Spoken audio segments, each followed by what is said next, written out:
So how do you let go of the narcissist? Because let's be real, it's not about walking away and blocking their number. It's about breaking the soul tie they bound you up in. Welcome to Narc 101. A narcissist trains you from the very beginning to crave their approval without you even noticing it.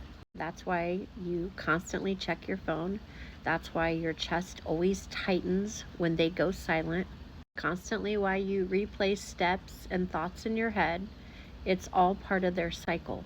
Detachment starts the moment you stop chasing closure. And that's very difficult for a lot of us, me including, because you wanted to believe it was real. And without getting the closure, it makes you feel suffocated. And what I mean by the suffocating is the what if? What if I this? What if I had done this? What if they do this? What if they change? But reality is narcissists don't change, and you're never going to get closure because they're never going to give it to you, because the only thing you were was supply. And so if there's even a chance that they know that they can come back in and get even just a little bit of supply for you, again, you're never going to get the closure because they're going to try to come back. It truly starts with reminding yourself every single day, every single moment, that it was not love, it was control. And if you really think about it, their attention was never, ever consistent. They never gave you consistency. It was all just bait. So the only thing we can do is detach by rewriting the story where they're not a part of it. They are not in our head.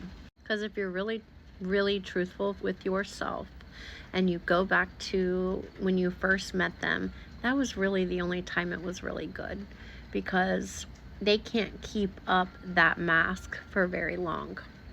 And so we are hanging on to something that was fictional, and it only lasted a short period of time. And they're doing the same thing. Like, I always remind myself, like, if it was real, they wouldn't have just already been grooming other people, because I didn't do that. You didn't do that. Normal people don't do that. So walking away truly means just choosing yourself, choosing peace, choosing a life that you deserve.